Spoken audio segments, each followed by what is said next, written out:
इंदुतुषारहारधवला या शुभ्रवस्त्रावृता या वीणावरदण्डमण्डितकरा या श्वेतपद्मासना या ब्रह्माच्युतशङ्करप्रभृतिभिर्देवैः सदा वन्दिता सा मां पातु सरस्वती भगवती निःशेषजाड्यापहा जयांचे किलिया स्मरण होय सकळ विद्यांचे अधिकरण तेची वंदू श्रीचरण श्री गुरूंचे जयांचे नियाठवे शब्दसृष्टी अंगवे सारस्वता घवे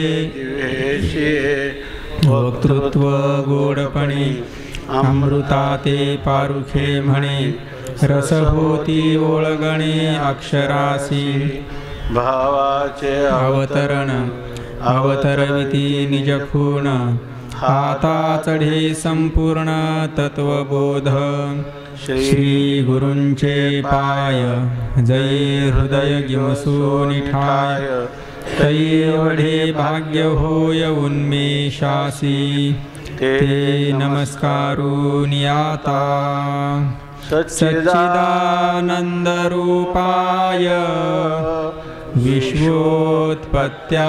विश्वोत्पत्त्यादिहेतवे तापत्रय विनाशाय श्रीकृष्णाय वयं नुमः यं प्रव्रजन्तमनुपेतमपेतकृत्यं द्वैपायनो विरहकातर आजुहाव पुत्रेति तन्मयतया तरवोऽभिनेदुस्तं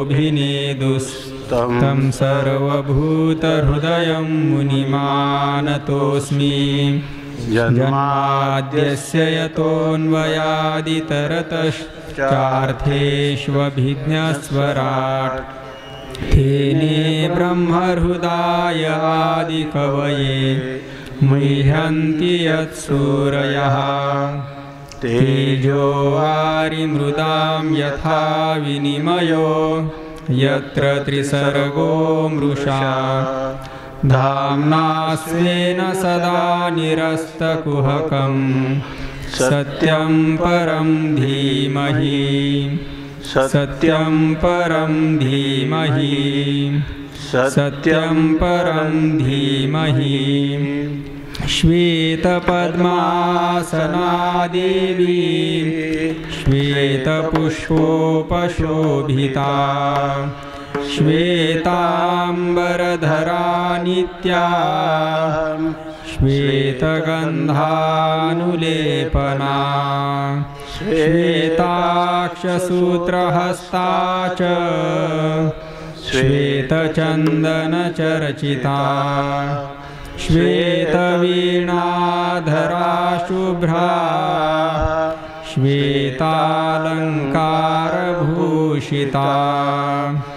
वन्दिता सिद्धगन्धर्वैः रचिता सुरदानवैः पूजिता मुनिभिः सर्वैः ऋषिभिः स्तूयते सदा स्तोत्रेणानेन तां देवीं जगद्धात्रीं सरस्वतीं ये स्तुवन्ति त्रिसन्ध्यायां सर्वा विद्या लभन्ति ते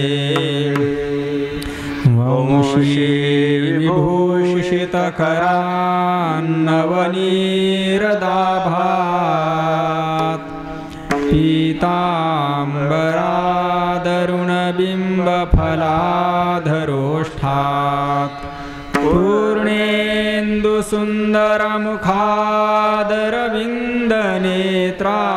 पूर्णेन्दुसुन्दरमुखादरविन्दनेत्रात् कृष्णात् परं किमपि तत्त्वमहं न जाने। श्रीगणेशाय नमः। श्रीसरस्वत्यै नमः। श्रीविठ्ठलाय नमः।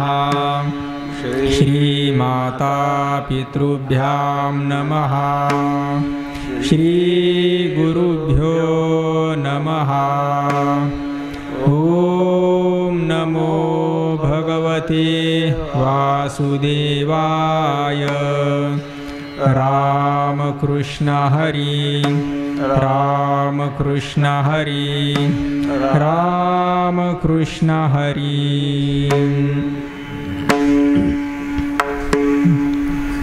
रूप पाहता लोचनी सुख झाले ओ साजणी।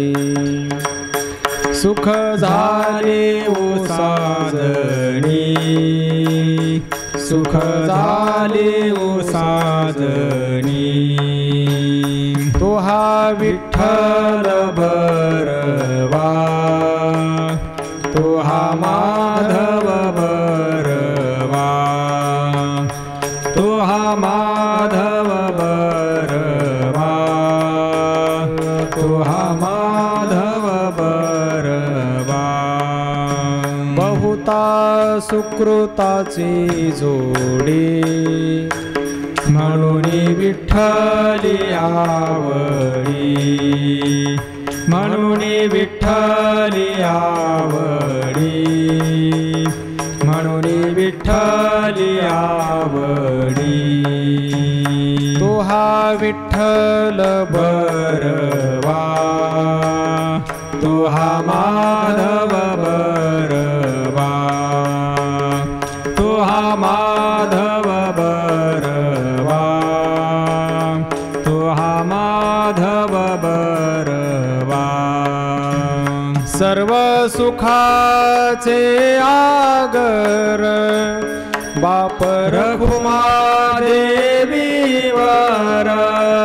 तो हा विठ्ठल बरवा तो हा माधव बरवा तो हा माधव बरवा तो हा माधव बरवा।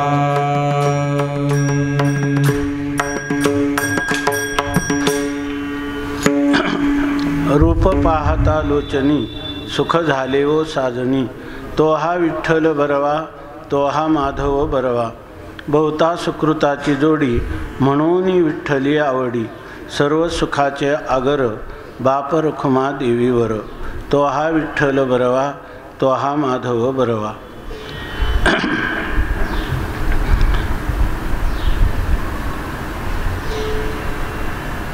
संत सम्राट भगवान ज्ञानोबाराय वैराग्य रागरसिक जगद्गुरु संत शिरोमणी श्री तुकोबाराय शांतीब्रह्म श्री संत एकनाथ महाराज महाराष्ट्रातील सर्व संतांची मांदियाळी वारकरी संप्रदायाचं परम आराध्य दैवत श्री पांडुरंग परमात्मा ह्या सर्वांच्या अलौकिक अकारण करून अहेतुकी अद्भुत असीम अपूर्व अशा अनुग्रहामुळं आपण या चातुर्मास्याच्या पावन पर्वामध्ये आणि त्यातही नवरात्राचं उत्सव या उत्सवामध्ये आपलं जीवनही आनंदमय करण्यासाठी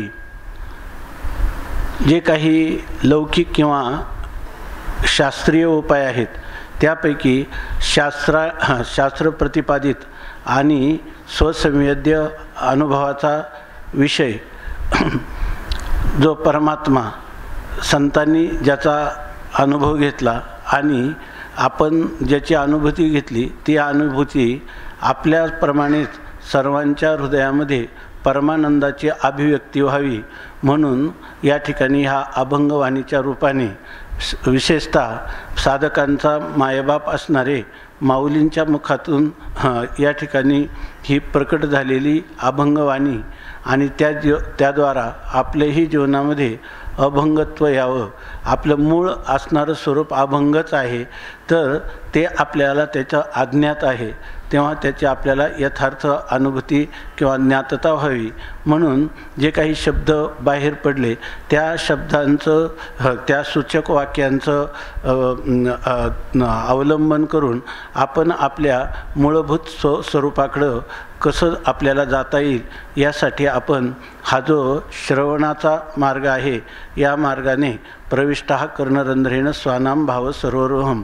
परमात्मा हा जर कर्णविवरातूनच साधकाच्या हृदयात प्रवेश करतो तर त्या कर्णविवराचा संबंध या माऊलींच्या वचनाशी कसा येईल यासाठी आपण प्रयत्नशील झालो आणि ज्ञानोबारायांच्या गाथेचं चिंतन करण्यासाठी प्रवृत्त झालो. हे आपल्या जीवनातील भाग्याचे क्षण आहेत.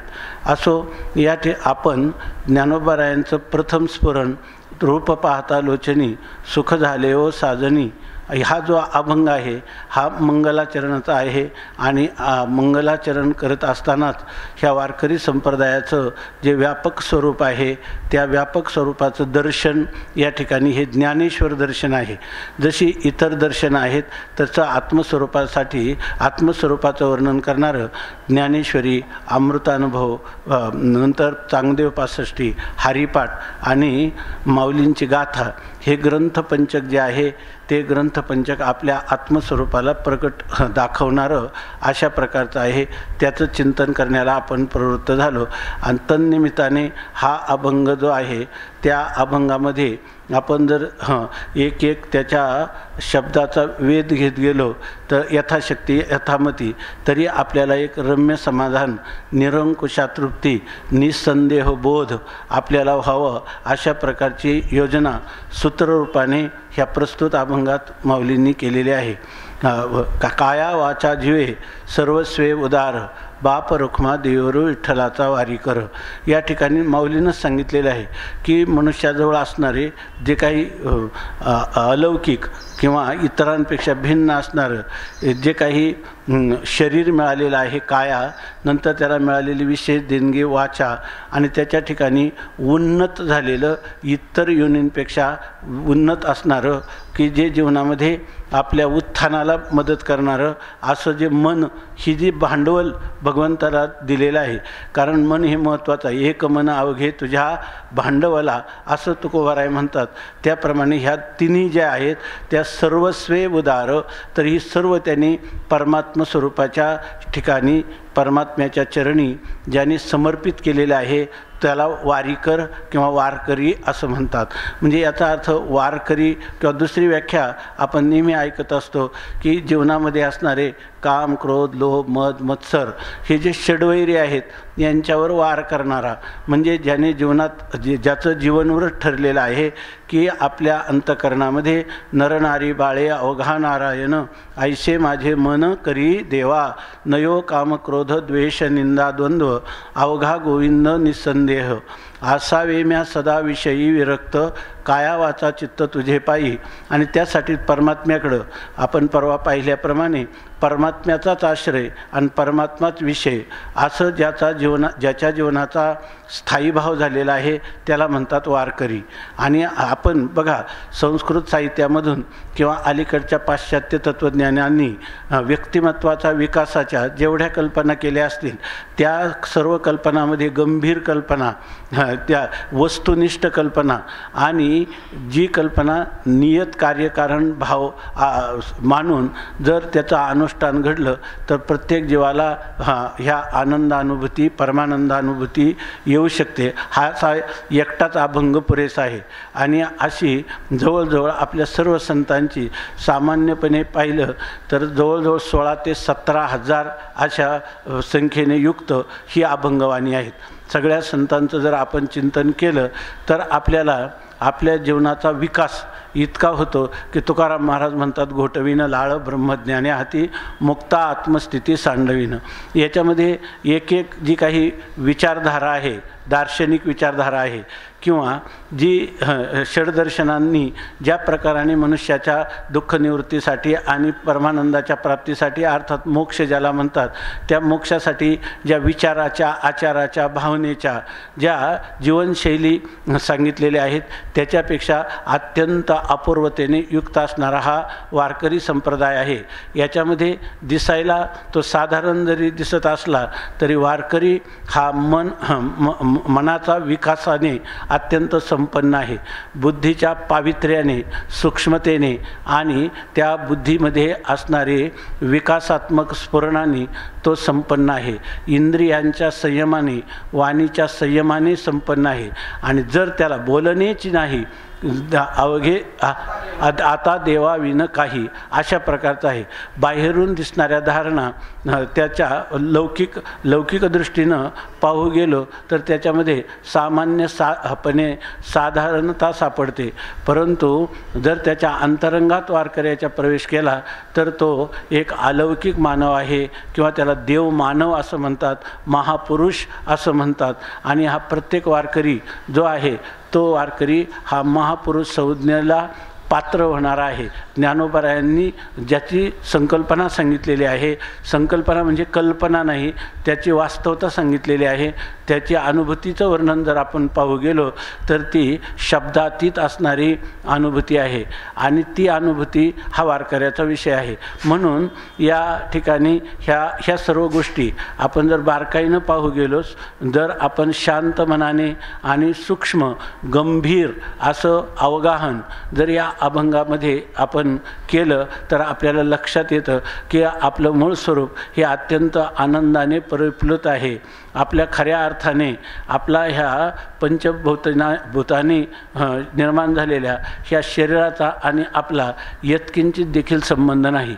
त्याच्यामध्ये शरीर आपण कधीच असू शकत नाही. तसंच या ठिकाणी स्थूल शरीर आपण नाही, सूक्ष्म शरीर आपण नाही, कारण शरीर आपण नाही, महाकारण शरीर हे सुद्धा आपलं स्वरूप नाही. तर ह्या तिन्ही शरीराच्या पलीकडचा असा आत्मा मी आहे.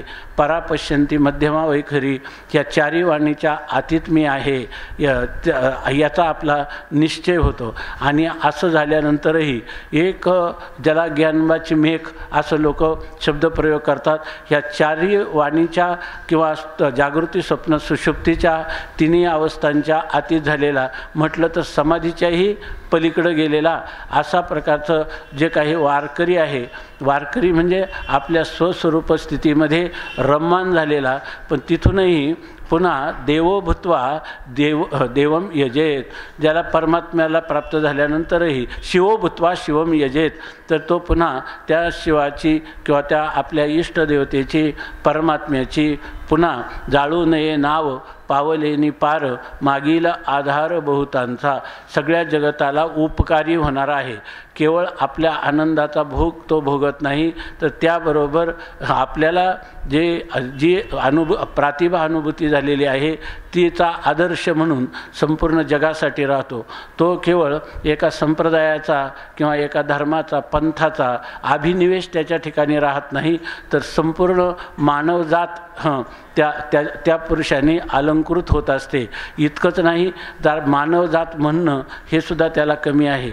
ज्यांच्या संगतीमध्ये मुंगूस आणि सर्प यांचं वैरसुद्धा राहत नाही. निर्वैर व्हावे सर्व भूतासवे, साधन बरवे हेची एक, असं ज्याचं जीवनव्रत आहे. यात त्यांनी सांगितलं अहिंसा जर जीवनामध्ये स्थिर झाली तर त्याच्या ठिकाणी काय होतं, अहिंसा प्रतिष्ठायाम तत्सन्निधौ वैरत्यागः, त्याच्या सहवास येता येणारे जे रागद्वेषाने त्या ठिकाणी रात्रंदिवस दुःख भोगणारे जीव, ते दुःखसुद्धा ते जीवसुद्धा रागद्वेषरहित होतात. अशा प्रकारचा हा वारकरी आहे.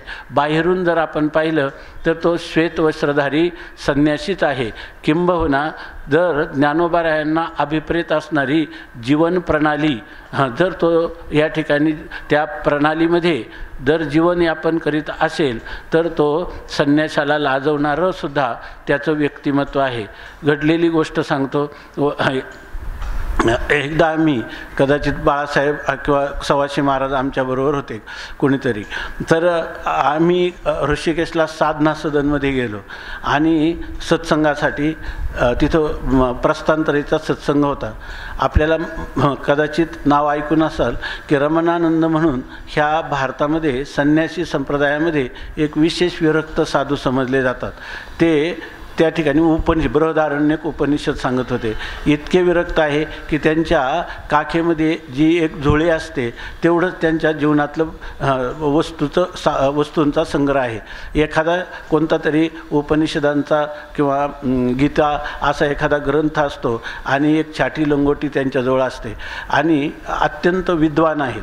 परंतु ते अलीकडं जसं जसं आपल्याला विद्यार्थी दशेमध्ये शास्त्र अभ्यास करावा वाटतो, परंतु शास्त्रच काय सांगतं की सर्वांचा अभ्यास करावा. तर पहिल्यांदा तच्चिंतनम तत्कथनम अन्योन्यम तत्प्रबोधनम एतदेक परत्वंच ब्रह्माभ्यासम विदुर्बोधा. ब्रह्मस्वरूपाचं चिंतन करावं, ते चिंतन सांगणाऱ्या ग्रंथांचा महापुरुषांच्या मार्गदर्शनात अभ्यास करावा, काही ग्रंथ कंठस्थ करावे. अशा प्रकारचं जीवनपद्धती ब्रह्मचर्य धर्म घोकावी अक्षरे. पण त्यांनी घेतलेला आहे संन्यास. तर संन्यास घेतल्यानंतर त्यांची विरक्ती इतकी झाली. आपल्याला माहीत आहे की खरा संन्यास म्हणजे भगवत पूज्यपादसुद्धा सांगतात वृत्ते हे संन्यासा एव संन्यासा. वृत्तीचा सुद्धा संन्यास होतो. अहम ब्रह्मास्मी वृत्ती देखील भ्रमात्मक असल्यामुळं तिचं पालन करावं असं त्यांना वाटत नाही. म्हणून या ठिकाणी हा खरा संन्यास आहे. केवळ काशाय वस्त्र धारण करणं याला संन्यास म्हणत नाही. तर या ठिकाणी अहम ब्रह्मास्मी इत्याकारक वृत्तीमध्ये त्याचं ह्या वृत्तीच्याद्वारा त्याच्या अज्ञानाचं निराकरण होऊन तो आपल्या द्रष्टा असणारं जे आपलं दृंगमात्र स्वस्वरूप आहे त्याच्यामध्ये स्थिती करण्यासाठी तो एक श्लोक आहे पंचदशीमध्ये आहे की ज्याच्यामध्ये सर्व अभ्यास ग्रंथम अभ्यास्य मेधावी. सर्व ग्रंथाचा अभ्यास करावा आणि विचार्यच पुन्हा पुन्हा आणि पुन्हा पुन्हा त्याच्यावर विचार करावा. आणि नंतर काय आहे पलालमिव धान्यार्थी तेजेत ग्रंथम अशेषतः. एखाद्या धान्याचा कोंडा आपण बाजूला करतो आणि कण जसं ग्रहण करतो त्याप्रमाणे ते शब्द जे आहेत ते शब्द दूर करावेत आणि शब्दाच्या अर्थाचं ग्रहण करावं असं सांगितलं. पलालमिव धान्यार्थी तेजेत ग्रंथम अशेषतः. त्या सर्व ग्रंथांचा त्याग करावा. अशा प्रकारचे ते महापुरुष संन्यासी श्री रमणानंद स्वामी आहेत. आणि आम्ही त्यांच्याकडे दररोज दर्शनाला संध्याकाळी पाठ झाल्यावर जात असू. तर अष्टादशा संपत आला होता, म्हणजे अष्टादशा नाही त्यांचा 36 असतो. तर त्या 36 दिवसात ते सर्व प्रस्थांतरही सांगतात. तर दर्शनाला जात असू तेव्हा एक दिवस ते म्हटले की तुम्ही महाराष्ट्रातले लोक तुम्हाला शास्त्रचिंतन कळतं ही चांगली गोष्ट आहे, परंतु तुम्ही संन्यास वगैरे घेत नाही आणि तुमचा जो संप्रदाय आहे वारकऱ्यांचा तुळशी माळ गळा गोपी चंदन टिळा हे जे संप्रदाय आहे तर हा ग्रस्ती लोकांचा संप्रदाय आहे. आणि हे सर्व लोक मध्वाचार्याप्रमाणे द्वैत मानणारे आहेत. त्यांना केवळ अद्वैत सिद्धांताचा परिचय नाही.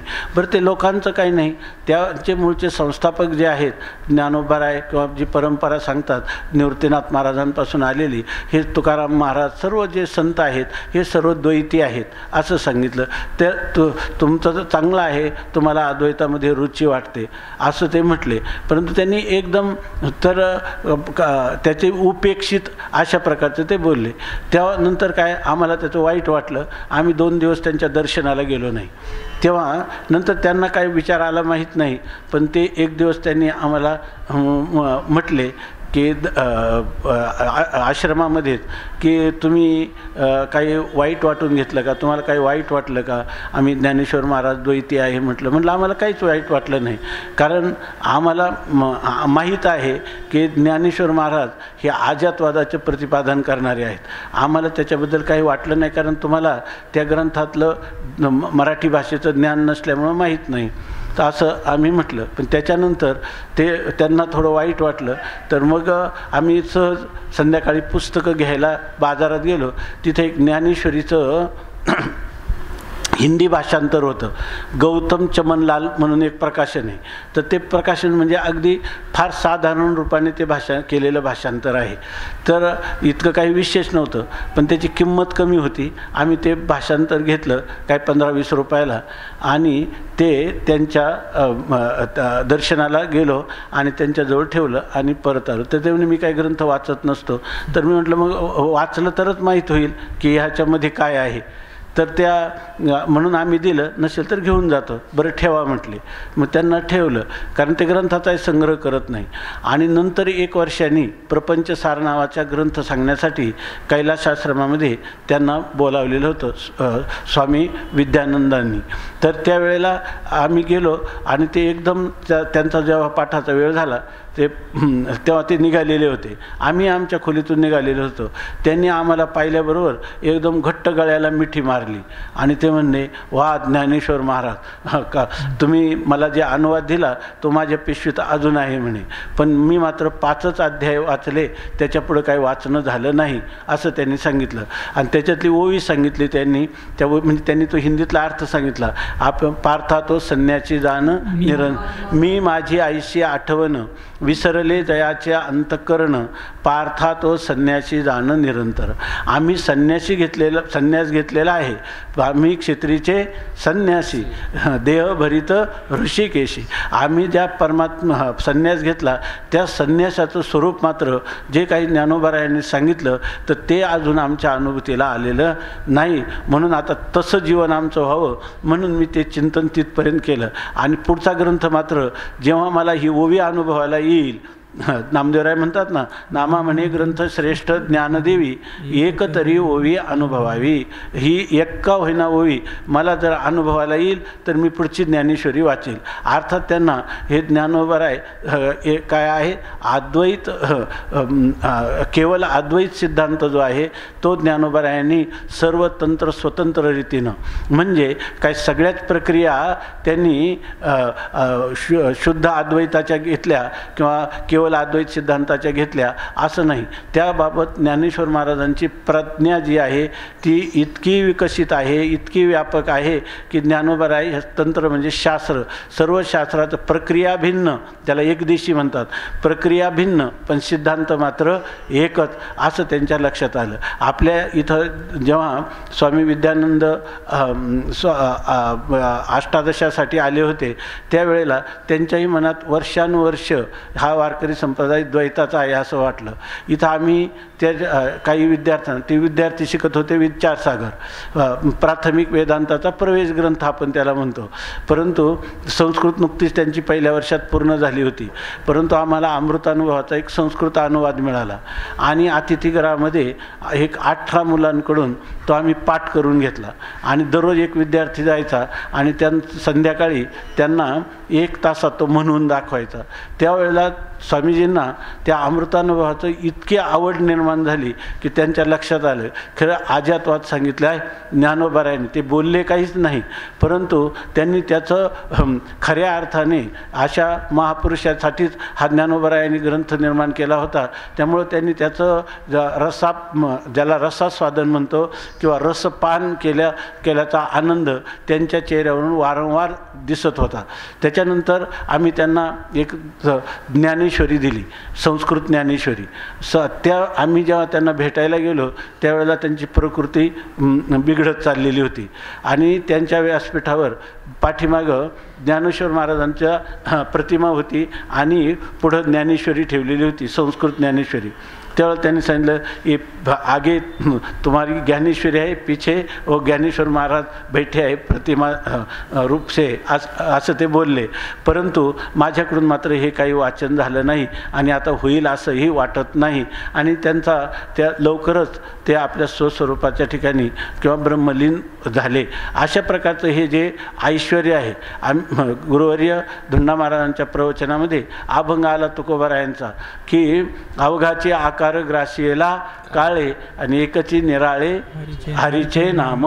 नाममाहात्म्य सांगत असताना जे वारकरी संप्रदायाचं हृदय आहे, नामस्मरण हे साधन सगळ्या बाबतीत गाते, श्रोते आणि पाहते, आपण दररोज पाहतो, सर्वांसाठी नामसाधन ह्या वारकरी संप्रदायाने सांगितलेले. ज्ञानी पुरुषासाठी देखील हेच साधन सांगितलेलं आहे. तेव्हा तो या अभंग 8 दिवस महाराजांनी सांगितला. एकच प्रमाण की अवघाचे आकार ग्रासीला काळे. सर्व हे कालाचं भक्ष्य आहे. सर्व दिसणारे जे दृश्य आहे हे कालाच्या ओघात नष्ट होणार आहे, क्षणभंगूर आहे, अनित्य आहे.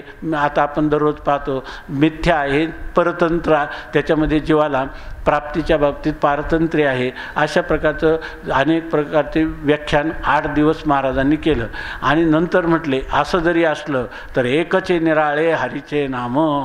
हे नाम जे आहे परमात्म्याचं ते मात्र त्या ठिकाणी काळाला कधी ते नित्य आहे, ते अविनाशी अशा स्वरूपाचं आहे, ते सच्चिदानंद स्वरूप आहे. अशा प्रकारच्या भगवंताच्या नामाचं महात्म्य सांगायला सुरुवात केलं. त्यावेळेला त्या ठिकाणी एक महान अधिकारी संन्यासी हे श्रवण करायला येत होते. त्यांनी लगेच सांगितलं, महाराज तुम्ही हे असं सांगू नका. आता सर्व आकार जर काळाने ग्रास्त केलं तर तुमचं नाम कसं वेगळं राहील, असं त्यांनी स्पष्ट रीतीनं विचारलं. तुम्ही लोकांची दिशाभूल करू नका, असं ते संन्यासी अगदी आवेशात म्हटले. त्या ठिकाणी आपल्याला माहिती आहे तिन्ही तळ गुरुवर्य महाराजांच्या श्रवणासाठी भरलेले असतात. लोकांनी सांगितलं विक्षेप करू नका. कोणी उठले, कोणी त्यांना हात धरायला लागले तर ते महाराजांनी सांगितलं त्यांना काहीच करू नका. त्यांना एक ना एक दिवस असा उगवेल की ते सुद्धा सारखे विठ्ठल विठ्ठल करतील, तुम्ही त्यांना काही करू नका. त्याच्यानंतर ते आळंदीमध्ये 2 महिने आलेले होते. 2 महिने ते निर्गुणाचे उपासक होते, तत्वचिंतक होते. ते आपल्या सिद्धेश्वराच्या मंदिरामध्ये बसून तासन ते बसत असत. आम्ही एक दिवस त्यांना विचारलं नेमकं काय चिंतन करतात. ते म्हणे नेमकं चिंतन आम्ही सारखंच करतो. ज्या 20 ओव्या आहेत ना, ओम नमोजी आद्या, ह्यापासून ती शेवटची 20वी ओवी कोणती आहे, ते मी हे तिन्ही एकवटले, हे तिन्ही एकवटले, ते शब्द ब्रह्म कवळले, ते मी गुरुकृपा नमिले आदी बीज, असं जी ओवी आहे इथपर्यंत चिंतन करतो. पण मी अर्थाचं चिंतन करतो आणि त्याचा अर्थ असणारा जो परमात्मा आहे त्याच्यामध्ये माझं मन लीन करण्याचा अभ्यास करतो, असं त्यांनी सांगितलं. म्हणजे ते महापुरुषच होते. तर त्यावेळेला मग त्यांनी सांगितलं मग आम्ही यायचं की नाही सांगा. तर ते म्हटले काही नाही, आमची कोणतीही हरकत नाही, आपण येऊ शकता, पुन्हा तुम्हाला आलंच पाहिजे अशी काय आपल्याला आमचं आग्रह पण नाही, असं त्यांनी सांगितलं. त्याच्यानंतर ते येण्याचे काही दिवस थांबले, परत यायला लागले. असो, तर ह्या वेळेला लोकांनी विचारलं महाराजांना की त्या संन्यासी महात्म्याने काल आपल्याला शंका विचारली, आपल्याला बोलले, तरी आपण त्याला काहीच उत्तर दिलं नाही आणि त्याचं योग्य आहे असं तुम्ही म्हटले. त्याचं कारण म्हणजे काही करण्याची गरजच नसते. ज्ञानेश्वरी ऐकली की ज्ञानेश्वरीच्या तत्त्वज्ञानातच त्या पुरुषाला ज्ञानोत्तर प्रेमलक्षणात्मक भक्ती ज्ञानोबारायांच्या कृपेने निश्चित प्राप्त होते, असा माझा अनुभव आहे, असं महाराज म्हणाले. तर त्यांनी त्याची त्या संबंधाने घडलेली गोष्ट सांगितली की काशीवरून पदयात्रा करीत पंढरपूरला रामबागेत चातुर्मास्य करायचं आणि त्या ठिकाणी आपल्याला ह्या ज्ञानेश्वरीचं काही चिंतन करायचं. म्हणून एक ब्राह्मण संन्यासी महात्मा, ब्राह्मण शरीर ज्याचं होतं, दंडी संन्यासी, त्याने रामबागेत चातुर्मास केला आणि तो सकाळी तुकोबारायांची गाथा आणि संध्याकाळी ज्ञानेश्वरी ही मठामध्ये येऊन ऐकायचा गुरुवर्य महाराजांची. तर तिथे असा प्रसंग झाला, तो वारंवार शंका विचारायला लागला. समजा ओम नमोजी आद्या पदाने काय सांगायचं, वेद प्रतिपाद्य पदाने काय सांगायचं. अर्थात त्याचं सर्व प्रस्थांतरीचं ब्रत प्रस्थांतरीपर्यंत अध्ययन झालेलं असावं. तर तो वारंवार शंका करायचं. महाराजांनी सांगितलं तुम्ही काही शंका विचारू नका. ते म्हणे आणि तुम्ही पुन्हा हे लोक भक्ती करता, दररोज पहाटे काकडा करता, चंद्रभागेचं स्नान, काकडा, हे सर्व तुम्ही करत असता आणि सगळी तुम्ही सगुण द्वैतात्मक भक्तीतच रमलेली लोक दिसतात, परंतु तुम्ही मात्र ज्ञानेश्वरीमध्ये वेदांताच्या गोष्टी करता. असं त्यांनी सांगितलं. अगदी तुम्ही सर्व सांगता, पण या भक्तीचा एवढे पक्षपाती तुम्ही का. तर ते म्हटले काही नाही, ऐकत राहा. जेव्हा जेव्हा चातुर्मास्य पूर्ण होईल तेव्हा तुम्हाला काय वाटलं तर विचारा, आम्ही यथाशक्ती प्रयत्न करू, असं महाराजांनी सांगितलं. आणि नंतर हेच असा नवरात्राचा काळ आहे, तर ते दसऱ्याच्या दिवशी एकदम चातुर्मास्य संपत आलं होतं, तर ते एकदम सकाळी स्नान केलं चंद्रभागेला आणि ते इतके नाचत नाचत महाराजांच्या मठावर आले. त्यांनी जोरजोराने ते दरवाजे वाजवले आणि मग कोणी दरवाजा उघडला, सेवकांनी ते आले आतमध्ये. महाराज महाराज ये आपने क्या कर दिया हमको, विठ्ठल विठ्ठल विठ्ठल, दूसरा कोई सोचता ही नहीं, क्या हमें पगला बना दिया, असं ते म्हणायला लागले. महाराज म्हणे हेच तुम्हालाही पाहिजे होतं आणि हेच आमचं अपेक्षित होतं. अशा प्रकारचं वारकरी संप्रदायाची ही जी तत्त्वज्ञान परंपरा आहे. पहिल्यांदा जर आपण ऐकलं, रूप पाहता लोचनी सुख झाले व साजनी, ही तर बुद्धीला त्या ठिकाणी प्रशंसा करतात स्वबुद्धीची, पण ही आत्मवंचनात केल्यासारखं नाही का दिसत. रूप विषयाचा नामरूपाचा त्याग करावा लागतो. परमात्म्याची प्राप्ती करायची आस्तिभाती प्रिय नामरूप. नामरूप हे अंश मायेचे आहेत, ऐकी नाही. आस्तिभाती प्रिय हे ब्रह्माचं स्वरूप आहे असं वेदांत सांगतो. आणि हीच पद्धती नामरूप अध्यारोपाचं घेतलेलं आहे. अपवाद केल्यानंतर आस्तिभाती प्रिय स्वरूप फक्त परमात्माच अवशिष्ट राहतो आणि हीच ज्ञान करून देण्याची पद्धत आहे असं आपण प्रतिपादन करत राहतो. परंतु आणि तेच नाम आणि त्याच रूपाला घेऊन या ठिकाणी सुख झालं हा भ्रम नाही का असं वाटतं. पण हे जर माऊलींचं शब्द आपल्या कानावर पडले, हे अनुभवाची जोगे नोहे बोला ऐसे. तुम्ही सांगा आता तो संन्यासी महात्मा जेव्हा म्हणतो मला तुम्ही त्या नामाने वेळ करून सांगितलं, तेव्हा त्याला ज्ञानोत्तर प्रेमलक्षणात्मक भक्तीचा लाभ झाला, ही तर गोष्ट निश्चित आहे ना, आहे की नाही. मग झालं, हीच त्याची अनुभूती. आणि वारकरी तेच भवनत असतो की मीची भवनी पांडवा माझी करीती सेवा. परमात्मा स्वरूपाला प्राप्त व्हायचं आणि परमात्म्याचीच भक्त्यर्थम कल्पितम द्वैतम अद्वैतादपि सुंदरम. अद्वैत तत्त्वज्ञान प्राप्त करण्यापेक्षाही ही एक विशेष अलौकिक आनंद देणारी गोष्ट आहे, ती म्हणजे ज्ञानोत्तर प्रेमलक्षणात्मक भक्ती. आणि म्हणून या ठिकाणी ही जी गोष्ट आहे, ह्या गोष्टीचं आपण म्हणू की बा भरपूर चिंतन करू. किती चिंतन करा, ही अनुभवाची गोष्ट आहे, ही स्पष्टीकरणाची गोष्ट नाही. पण तुम्ही म्हणाल मग आत्तापर्यंत कशाला दिवस घालवले, आहे की नाही. तर हे कळावं म्हणून दिवस घालवले, आहे की नाही, की ही गोष्ट अनुभवण्याची आहे. आता याच्या पुढं दिवस घालवायचे नाही. आता परमात्म्याचं नाम जे आहे ते अलौकिक आहे, त्याचं रूपही अलौकिक आहे आणि संतांनी हे सर्व अनुभवलेलं आहे. तेव्हा बऱ्याच लोकांचे आपलं चिंतन याच्यासाठी होतं की जर कोणाला ज्ञानोबारायांच्या ह्या अभंगाच्या चरणाचं चिंतन करताना असं वाटेल की या ठिकाणी नामरूपाचा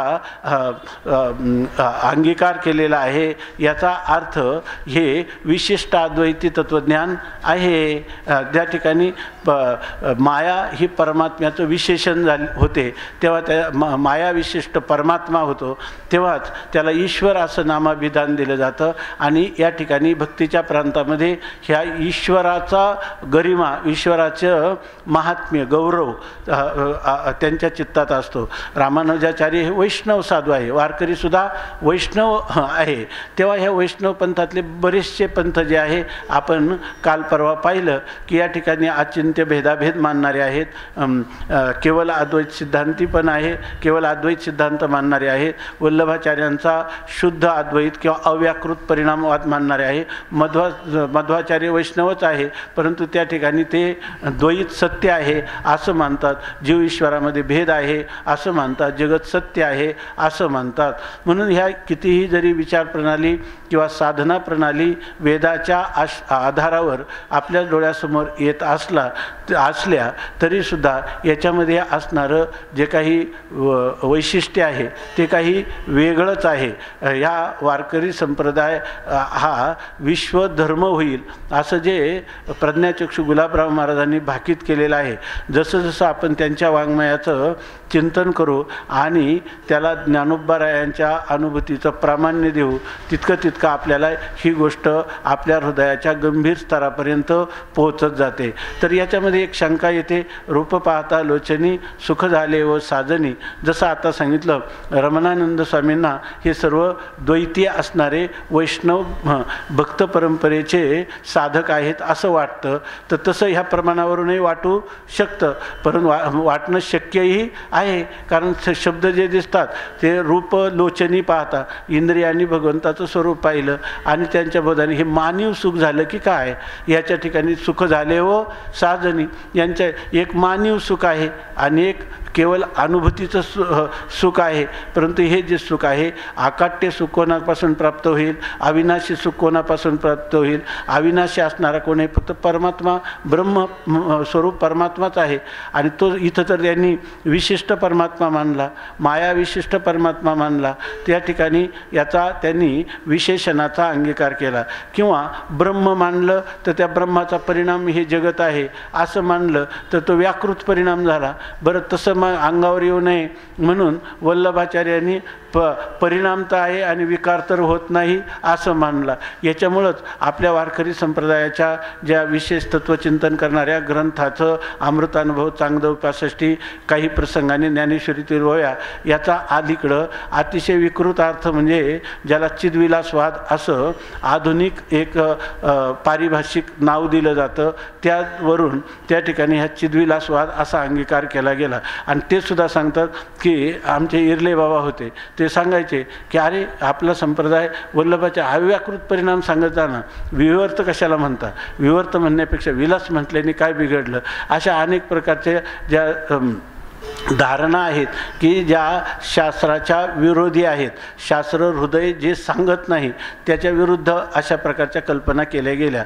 परंतु हा अभंग जर पाहिला तर या अभंगावरून बरेचशा आपल्या असणारे चुकीचे ज्या संकल्पना आहेत संप्रदायाविषयी, संप्रदायाच्या तत्त्वज्ञानाविषयी त्या दूर होऊ शकतात. आणि ते प्रमाण म्हणजे हे दुसरं प्रमाण आहे, तो हा विठ्ठल बरवा, तो हा माधव बरवा. असं जे प्रमाण ज्ञानोबारायांनी सांगितलं त्याच्यामध्ये तो शब्दाचा प्रयोग आला, हा शब्दाचा प्रयोग आला आणि म्हटलं तर तो हा असा शब्दाचा प्रयोग आला. याच्यावरून आपल्याला जी 4 वेदांची महावाक्य आहेत त्या महावाक्य या ठिकाणी ज्ञानोबारायांनी सांगितलेलं आहे की अयम आत्मा ब्रह्म तत्वमसी प्रज्ञानम ब्रह्म अहम ब्रह्मास्मी. ही जी 4 महावाक्य आहे त्या 4 महावाक्यांच्या विचारानेच मानव जीवन कृतार्थ होत असतं. आणि त्या 4 महावाक्यांचा विचार सांगणारा हा संप्रदाय आहे. किंवा ही अभंगवाणी देखील महावाक्य विचार करणारी आहे. इतकंच नाही तर ही होणारी प्रतिभिज्ञा, आपलं हे होणारं प्रत्यक्ष, हे होणारं ज्ञानाचा हा प्रांत आहे.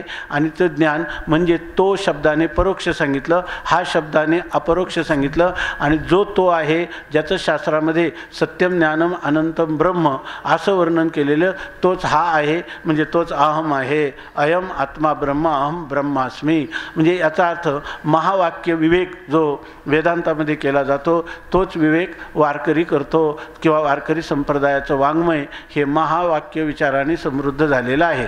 आता त्याच्या ठिकाणी तुम्हाला जो भक्तीचा आविष्कार झालेला दिसतो तो जीवनमुक्तीच्या विलक्षण सुखार्थ झालेला आहे. आणि त्याच्यामध्ये ज्ञानाधिष्ठित अशा प्रकारची ही भक्ती आहे. ही द्वैती भक्ती नाही.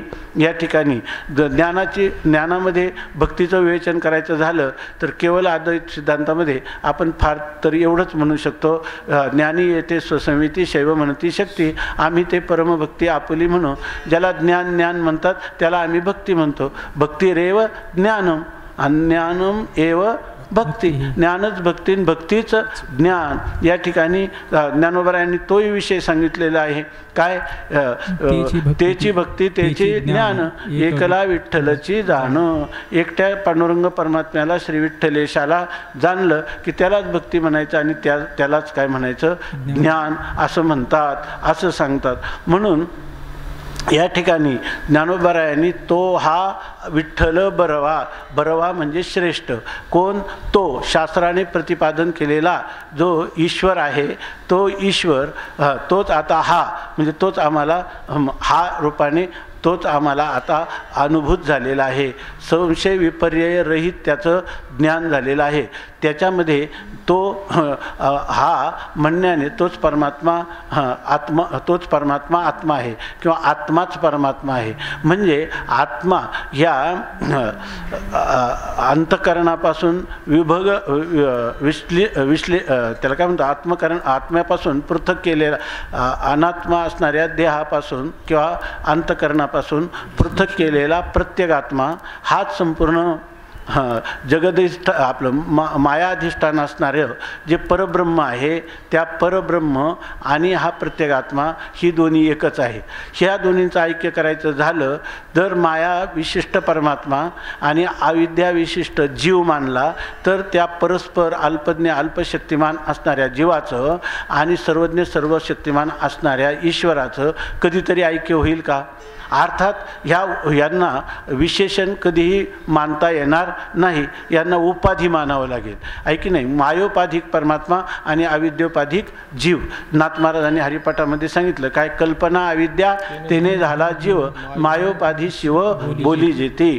चांगल्या प्रकाराने आपण जर विचार केला तर ही गोष्ट निश्चित होते की ज्या अर्थी तोच हा आहे किंवा तो परमात्माच जीव आहे किंवा जीवच परमात्मा आहे, म्हणजे त्याचा असणारा भाग, त्याचा विशेषण भाग जो आहे तो विशेषण म्हणता येत नाही, त्याला उपाधीच म्हणावं लागतं. कारण विशेषण आणि विशेष्य यांचा जो संबंध असतो तो नित्य. विशेषण हे विशेष्यापासून कधीही विभक्त करता येत नाही आणि ऐक्य करायचं झालं तर त्याचा विभाग करावाच लागेल. आणि तो विभाग करण्याची पद्धती जर त्याला उपाधी मानलं, म्हणजे उपाधी कशाला म्हणतात, जे स्वतः वेगळं राहतं आणि उपहिताचं किंवा आपल्या अधिष्ठानाचं ज्ञान करून देतं. आता हे अंतःकरण जर वेगळं राहिलं तर त्या ठिकाणी वेगळं राहून जर त्या अधिष्ठानाचं प्रत्येक आत्म्याचं ते ज्ञान करून दिलं तर अर्थातच हे अविद्या किंवा अंतःकरण हे काय झालं, उपाधी झालं. तसेच माया ही जर वेगळी राहून परमात्म्याचं ज्ञान करून देत असेल तर परमात्मा हा मायोपाधिकच मानावा लागेल. मग ती उपाधी जो भाग आहे तो कल्पित आहे आणि कल्पित उपाधीमध्ये असणारा भेद तो देखील कल्पित आहे. म्हणजे वास्तव अभेद आणि कल्पित भेद हा सिद्धांत वारकरी संप्रदायाचा आहे. आणि त्याच्यामध्येही ही जी गोष्ट आहे केवळ शब्द पांडित्याने प्राप्त होणारं परोक्ष ज्ञान, त्या परोक्ष ज्ञानाने मनुष्य हा कृतकल्याण होतो असं वारकरी संप्रदायाने किंवा संत वाङ्मयाने कधीही मानलेलं नाही. याचं उदाहरण काय आहे, याच्यामध्ये प्रत्यभिज्ञा प्रत्यक्ष सांगितलेलं आहे. म्हणूनच आपल्या वेदांत तत्त्वज्ञानाप्रमाणेच अनुसरून वारकरी संप्रदायामध्ये देखील काय अहम ब्रह्मा, मीच ब्रह्म आणि ब्रह्मच मी, अशा प्रकारचं ओतप्रोत चिंतन सांगितलेलं आहे. निधिध्यासनामध्ये देखील परमात्माच मी आणि मीच परमात्मा हे सुद्धा कशासाठी करायचं हे सुद्धा आपल्या संतांनी स्पष्टीकरण करून ठेवलं की आपल्या पूर्वसूरींनी सांगितलेल्या सिद्धांताला अनुसरत असताना या ठिकाणी अत्यंत यौक्तिक सोपपत्तिक चिंतन संतांनी करून ठेवलेलं आहे. मी ब्रह्म आहे म्हणत असताना आपल्याला या ठिकाणी जीवाच्या ठिकाणी असणारी जी परिचितत्वाची भ्रांती आहे ती निघून जाते. आणि ब्रह्मच मी आहे म्हटलं तर ब्रह्माविषयी ब्रह्म परोक्ष आहे असं वाटत होतं, पण ते ब्रह्मच मी म्हटलं म्हणजे त्या ब्रह्माच्या ठिकाणी असणाऱ्या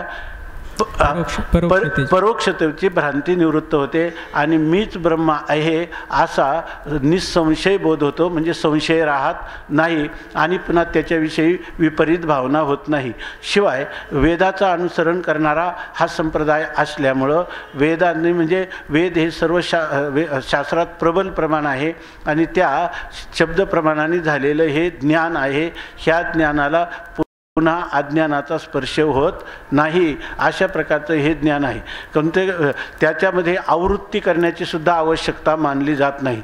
जसं केवळ अद्वैत सिद्धांतामध्ये एकदा ज्ञान झाल्यानंतर त्या अहम ब्रह्मास्मी अशी आवृत्ती करावी लागत नाही. कारण ते अज्ञान एकदा निवृत्त झालं की त्याची निवृत्ती म्हणजे काय, त्याच्याबद्दल मिथ्यात्व निश्चय हीच त्याची निवृत्ती आहे आणि तो मिथ्यात्व निश्चय झाल्यानंतर पुन्हा अज्ञानाची निवृत्ती करण्याचं काही राहत नाही. तसं या ठिकाणी देखील तो आपल्याला अंतःकरणामध्ये कोणताही संशय आणि विपरीत भावना राहिली नाही की तेच काय आहे त्याचं प्रत्यक्ष ज्ञान आहे. म्हणून तो हा विठ्ठल यांनी हे प्रत्यभिज्ञा प्रत्यक्ष असं पण अर्थ आपल्या लक्षात येतो. म्हणून हा सिद्धांतसुद्धा अद्वैत वेदांताच्या कुठेही विरोधी नाही किंवा केवळ अद्वैत सिद्धांत भाष्यकारा ते वाट पुसतू असा आदरपूर्वक म्हणणारे ज्ञानोबराय या सिद्धांताचा या तत्वप्रणालीचा अनादर करणं, कधीही उपेक्षा करणं, उपहास करणं कधीही शक्य नाही असेच ज्ञानोबरायांचे शब्द सांगतात. म्हणून तो हा विठ्ठल बरवा. परंतु काय आहे, कालच आपण पाहिलं की जे पूर्वसंस्कार भक्तीचे असतात, तो का झाला काय आधी होता संत संग, तुका झाला पांडुरंग, त्याचे भजन राहीना मुळ स्वभाव जाईना. तुकोबारायांनी भंडारा भामचंद्र घोराडा डोंगरावर रात्रंदिवस भजनानंद अनुभवला होता आणि त्या भजनाच्या आनंदामुळं विठोबा भेटला निराकार. की विठोबा साकारच भेटला का रूप पाहता लोचनी, तोही भेटला का बालरूप घेऊन श्रीहरी भेटला. परंतु तुकोबाराय काय सांगतात, विठोबा भेटला निराकार. एवढंच झालं का, जीव शिवा शेज रचिली आनंदे, जीव आणि शिवाचं ऐक्य झालं. अशी तुकाराम महाराजांची ही भक्तीच्या प्रांतामध्ये आपलं साधना करत असतानाच तुकाराम महाराजांना झालेली अनुभूती तुकाराम महाराज सांगतात की जीवशिवा शेज रचिली आनंदे. इतकंच नाही, तुकाराम महाराज सगळ्या दर्शनांचा समन्वय माझ्या अनुभवाला आला हेच एका प्रकारे ह्या अभंगामध्ये सांगतात. कारण का पुढं म्हणतात, आवटावे पदी आरोहण. तत्त्वज्ञानाच्या दृष्टीनं पाहिलं तर आवटावे पद म्हणजे तुरीय अवस्था, उन्मनी अवस्था, ती आम्हाला प्राप्त झाली.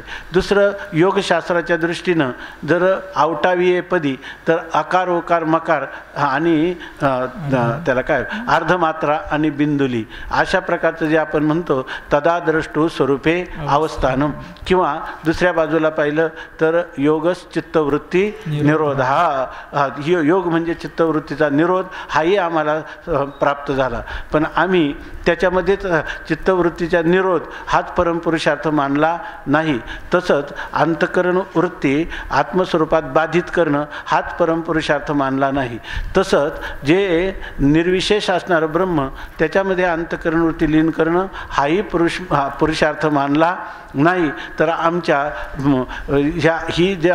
हा जो झालेला जो परमानंद आहे त्या परमानंद स्वरूप होऊन पुन्हा त्या परमानंदाचं कल्पित द्वैतातून आस्वादन रसास्वादन करण्यासाठी आम्ही म्हटलं नको ब्रह्मज्ञान आत्मस्थिती भाव, मी भक्त तू देव ऐसे करी, दावी रूप मज गोपिका रमना, ठेविला चरणावरी माथा. या ठिकाणी आम्ही पुन्हा ह्या ब्रह्मज्ञान नको का म्हटले, याचा अर्थ ब्रह्मज्ञान प्राप्त झालेलंच म्हणेल. नाहीतर स्वामी महाराज सांगायचे की नाऱ्या 7 भाकरी खातो पण देतो कोण, आहे की नाही. तसं आम्हाला ब्रह्मज्ञान नको असं जर कोणी म्हणत असेल तर त्या ठिकाणी ब्रह्मज्ञान पहिल्यांदा प्राप्तिपूर्वक त्याचा निषेध करता येतो. याचा अर्थ संतांना ही ब्रह्मज्ञानाची भूमिका परिपूर्ण स्वरूपात लाभलेली आहे, ती त्यांना करतला मलकवत झालेली आहे. आणि अशा वेळेलाही जे काही शरीर उपाधी आहे तोपर्यंत ते हे वारकरी संप्रदायाचे तत्त्वज्ञान किंवा तत्त्वज्ञान प्रणाली आहे.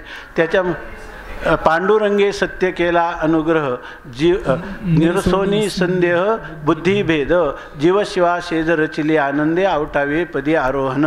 आणि पुढं काय सांगतात, निजी निज रूपी निजविला तुका, अनुहात बाळका हल्लरू गाती, अनुहात ध्वनीनाद तो पावला परमपद, उन्मनी तुर्या विनोदे, छंदे छंदे डुलतसे.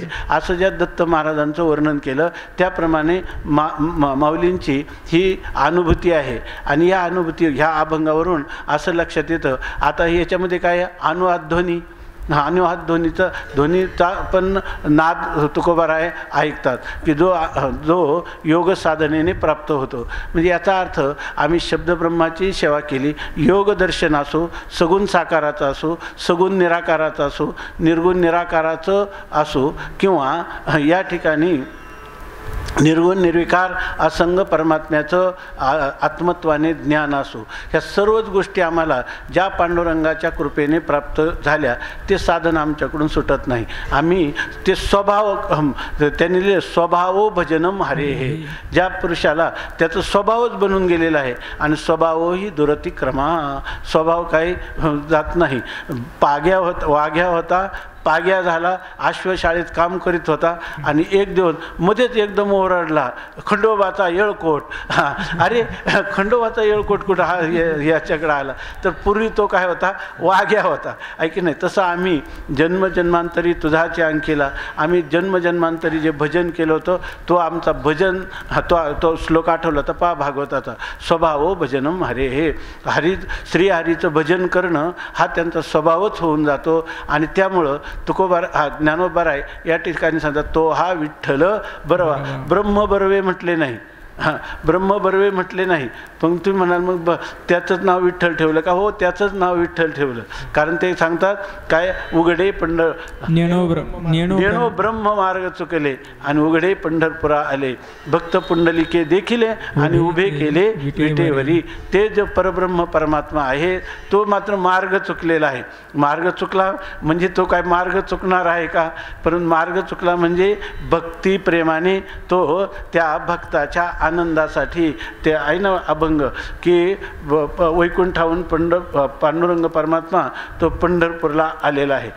हरी वैकुंठाहून रुसू नका बाई वेदाशी काही कळलेची नाही, शीर्ष शिनला झाल्या सहस्र जिव्हा जिव्हाओ देव काहो विटेवरी उभा. अशा प्रकारची स्थिती आहे.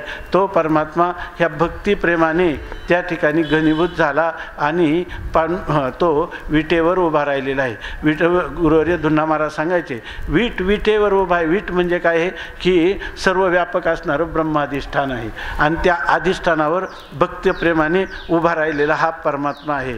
त्या ठिकाणी समचरण सरोजम सांद्र नीलांबुदाभम जगन निहित पाणीम मंडनम मंडनानाम तरुण तुलसीमाला कंदरम कंजनेत्रम सदय धवला हसम विठ्ठलम चिंतयामी. अशा प्रकारचा हा परमात्मा सगुण साकार रूपाने आलेला आहे आणि तो साकार होताना त्याच्या सच्चिदानंद स्वरूपात कोणत्याही प्रकारचा विकार न होता तोच परमात्मा सच्चिदानंद घन रूपाने हा आहे अशी आमची जाणीव आहे. आणखी काय आहे इथं शब्द काय वाटला, तो हा विठ्ठल.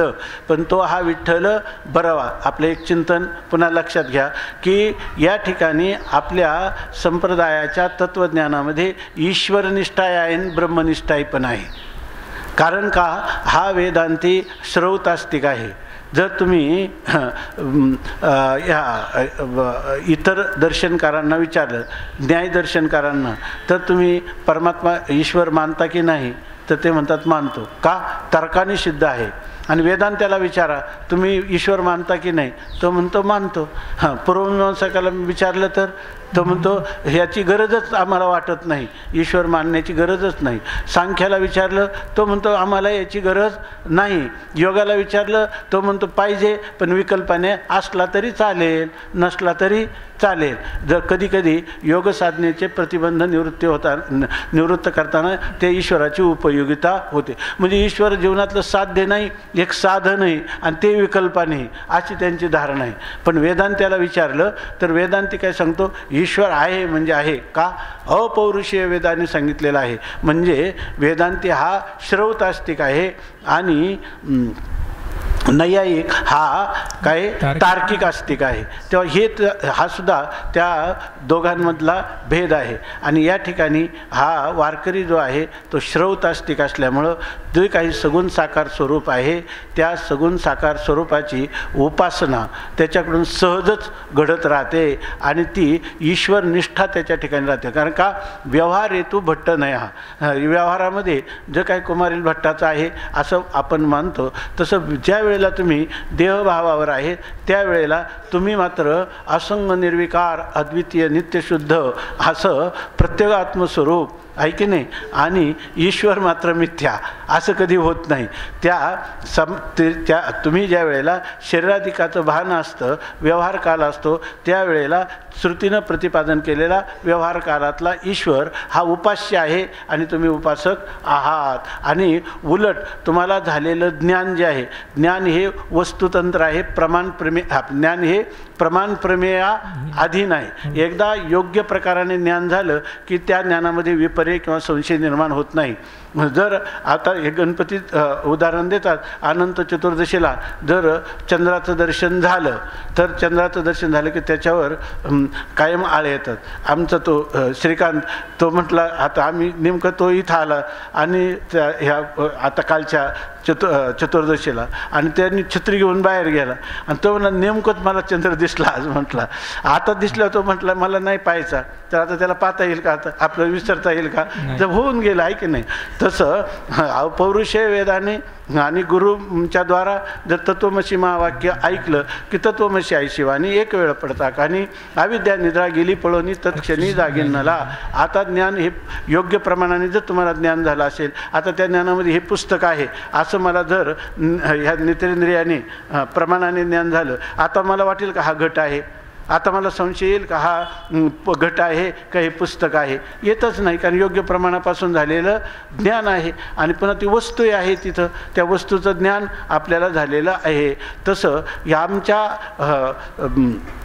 संतांना हे जे झालेलं ज्ञान आहे ते संशय आणि विपर्य रहित झालेलं आणि वेद प्रामाण्याने झालेलं हे ज्ञान आहे.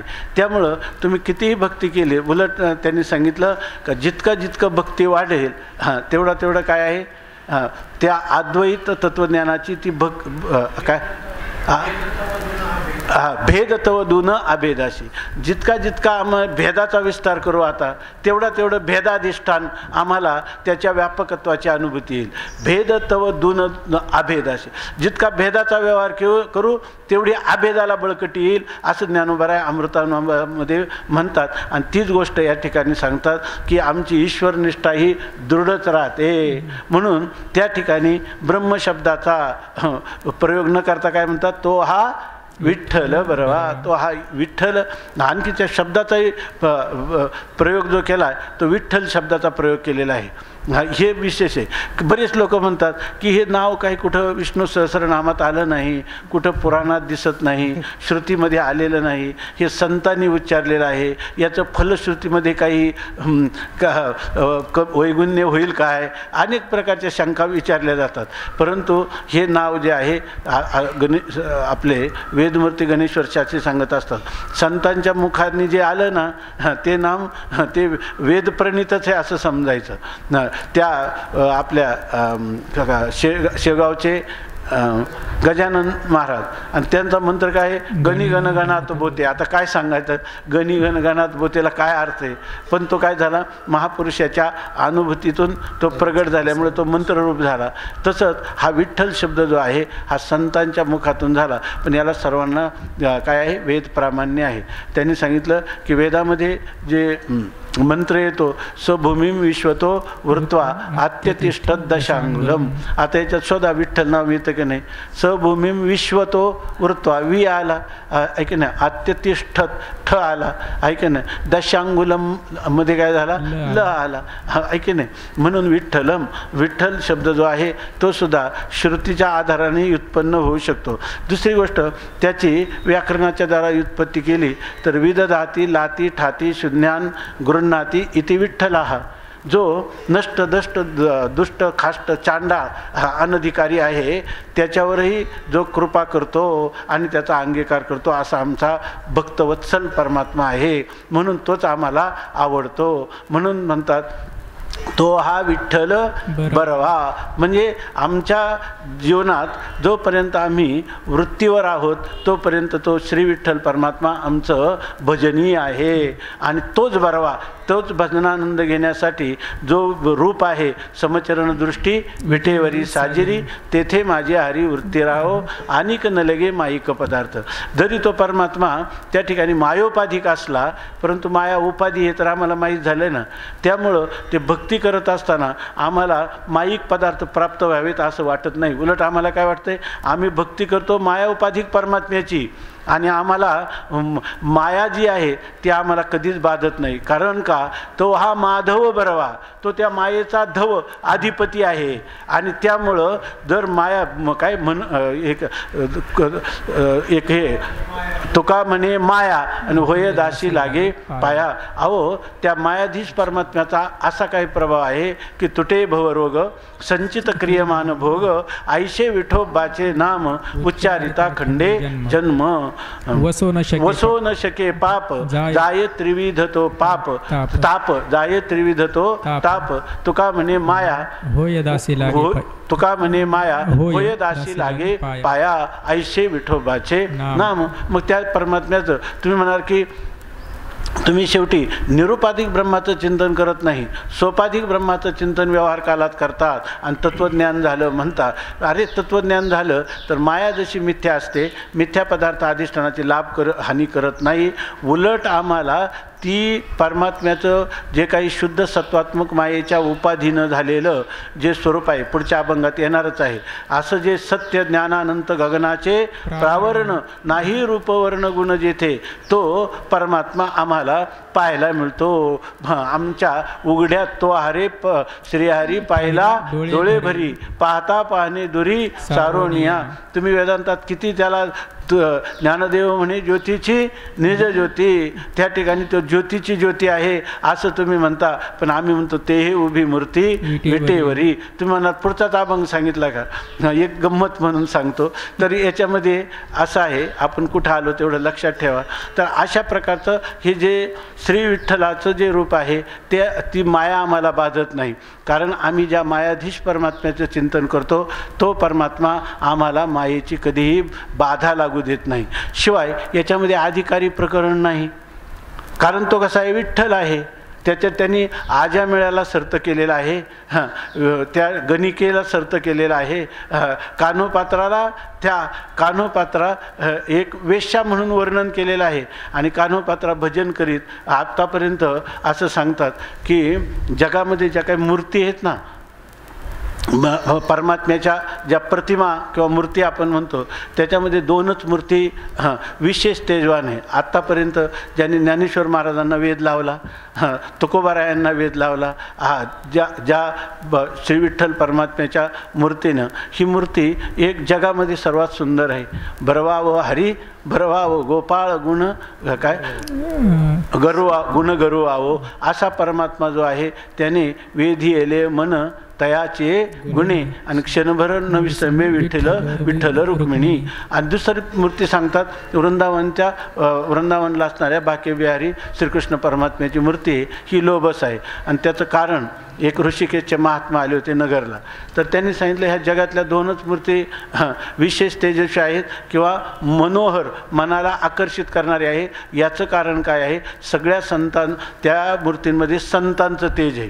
देवाचं जे तेजाचं वर्णन केलेलं आहे त्या तेजापेक्षा संतांचं तेज श्रेष्ठ आहे. कारण तुकाराम महाराज म्हणता काय, माझिया काय भावे तुझं देव आमुचिया भावे तुझं देवपण ते तू का जाणं विसरलाशी. तुकाराम महाराज प्रेम कलह करतात परमात्म्याबरोबर. तुला आमचा जो भाव आहे अंतकरणातला त्याच्यामुळं तुला काय आहे, देवपण आलेलं आहे. आणि ही गोष्ट खरीच आहे. याच्यासाठी ते सांगत असत की या असं आहे, आपल्याला माहीत आहे की मीराबाईंना जेव्हा खूप त्यांचा छळ झाला, आनंदमित छळ झाला, बालविधवा होत्या, परंतु त्यांना काय परडीमधून फुलाच्या सर्प पाठवला, विष दिलं आणि विष हसत पेलं. आणि मीराबाई ज्या आहेत त्या अखंड भजनानंदात निमग्न राहायच्या. पुढं भजनही होऊ नये अशा प्रकारचे प्रतिबंध तिचे श्वसूर करू लागले. तेव्हा मीराबाईने तुळशीदासांना पत्र लिहिलं. पत्रामध्ये तिनं लिहिलं की आता मी भजनसुद्धा करू शकत नाही, तर आता काय करू. त्यांनी सांगितलं, हरिबिन घर से बन भलो जहाँ सुखी लेता हरिनाम. तुम्ही या ठिकाणी हे जर भजन होत नसेल तर वनात गेलेलं चांगलं आणि आनंदाने नामस्मरण करीत राहा. मीराबाईंनी घर सोडलं आणि मीराबाई वृंदावनात गेल्या. वृंदावनात पोचल्या तेव्हा रात्र झाली होती. शेजारती होऊन भगवान पौडलेले होते. आणि त्यावेळेला मीराबाई गेल्याबरोबर मीराबाई समोर गेल्याबरोबर दरवाजे उघडले आणि मीराबाई आतमध्ये भजन करत गेल्या. आपल्याला माहिती आहे मेरा कहे गिरीधर नागर, त्या गिरीधर नागर परमात्म्याची पती मानून पतिभावाने केलेली उपासना आणि त्या उपासनेमुळे भगवंताने तत्काळ दरवाजे उघडले. मीराबाई भजन करत करत मूर्तीजवळ गेल्या आणि त्या मूर्तीमध्ये परमात्म्याने त्यांना विलीन केलं. असं मीराबाईचं चरित्र आहे. फक्त त्यांच्या अंगावरचं वस्त्र तिथं पडून राहील. तसाच इतिहास कान्होपात्राचा पंढरी क्षेत्रामधला सांगतात की तुम्हीच सांगितलं होतं ना ते कान्होपात्रांचा इतिहास गुरुवर्य चंद्रशेखर महाराजांनी मला वाटतं कोणीच सांगितलं इतक्यातच. तर त्याच्यामध्ये त्यांनी जेव्हा कान्होपात्रा भजन करीत गेल्या परमात्म्याची अतीव शरणागती, कोण राजा त्यांचा आनंदवित छळ करायला प्रवृत्त झाला आणि त्यावेळेला ते परमात्म्याच्या दर्शनाला गेल्या आणि त्यांचंही वस्त्र बाहेर राहिलं. त्यांचा जो विग्रह आहे तो पांडुरंग परमात्म्याच्या विग्रहामध्ये लीन झाला. अशा प्रकारची स्थिती आहे. म्हणजे हा परमात्मा किती भक्तवत्सल आहे आणि अशा परमात्म्याची कोण भाग्यशील पुरुष सेवा करणार नाही. म्हणून या ठिकाणी सांगतात तो हा विठ्ठल बरवा. आमचा जो परमात्मा ईश्वर इष्टदैवत आहे ते विठ्ठल आहे. म्हणजे ते कोणालाही काय मूढ पापी जैसे तैसे नूतरी कासे लावणी असा हा परमात्मा आहे. तो भक्तवत्सल आहे, अनंत गुणगण निधान आहे, सर्व गुणांचा तो साठा आहे, सर्व सौंदर्याची तो खान आहे. आम्ही केवळ त्याच्या रूपावरच लुब्ध झालेलो नाही तर त्याच्या गुणावर देखील लुब्ध झालेलो आहोत आणि त्याचं मूलभूत असणारं जे अधिष्ठान स्वरूप त्याच्यावरही आम्ही लुब्ध झालेलो आहोत, आकर्षित झालेलो आहोत. त्याचं दुसरं नाम सांगतात तो हा विठ्ठल बरवा, तो हा माधव बरवा.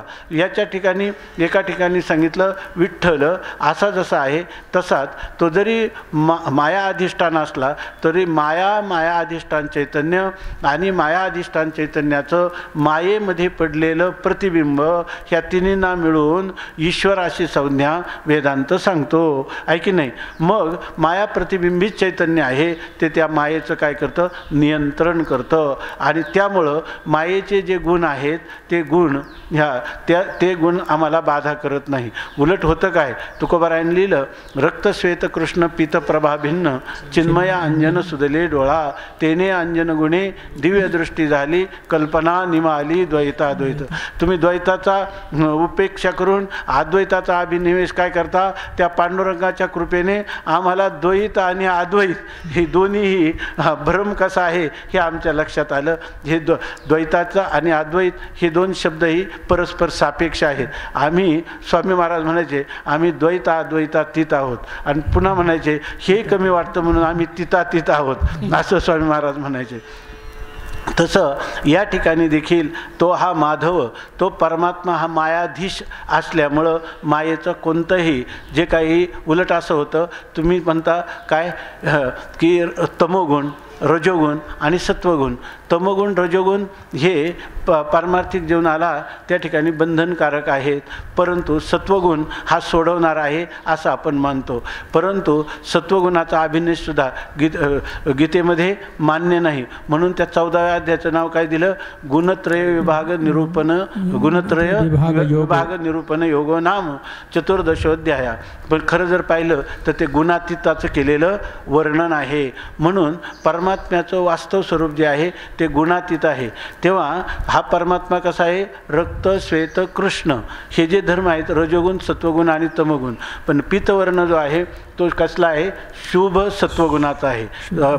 कारिकेमध्ये आलेले लोहित शुक्ल कृष्णाम, मायेचं वर्णन करताना आजामेकाम रोहित शुक्ल कृष्णाम असं तिचं वर्णन केलेलं आहे.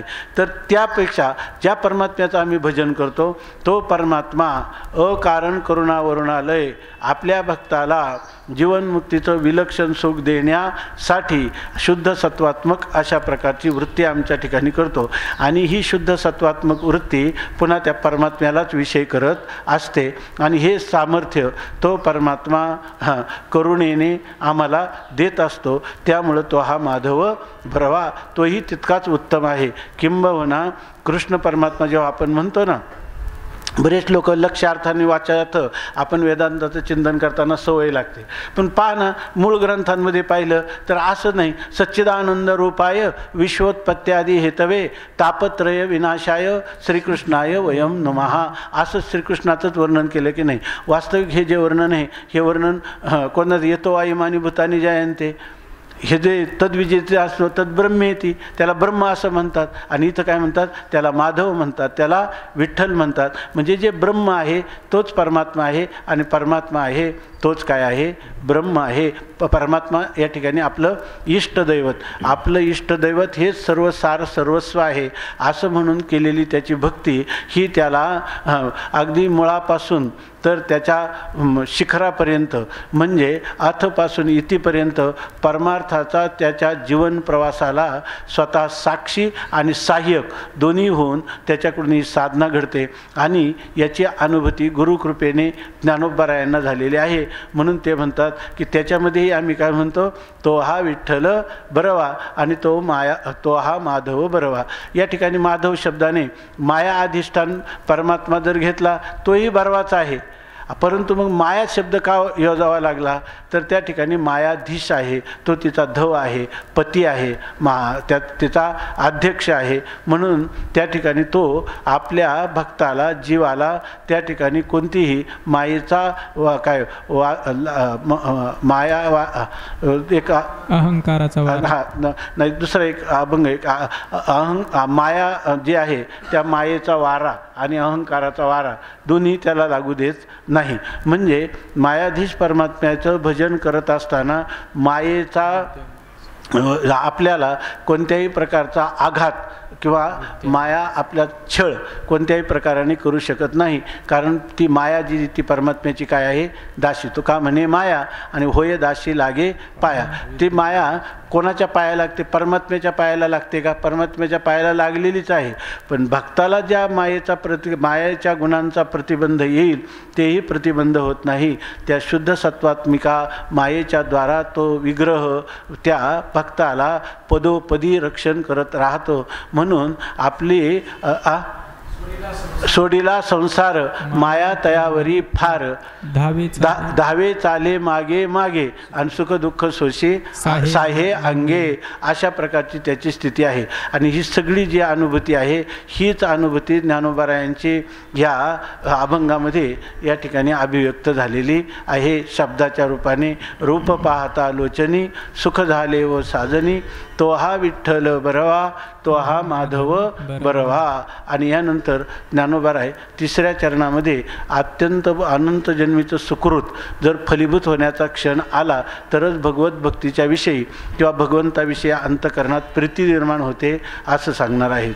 पुंडलिक वरदा हरिविठ्ठल श्री ज्ञानदेव तुकाराम ज्ञानेश्वर महाराज की जय. गोपाल कृष्ण भगवान की जय.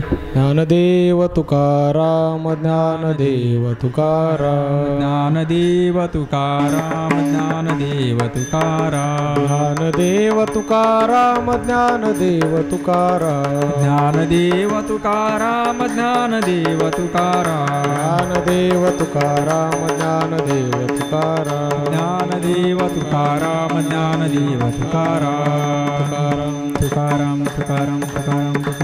पुंडलिक वरदा हरिविठ्ठल श्री ज्ञानदेव तुकाराम ज्ञानेश्वर महाराज की जय.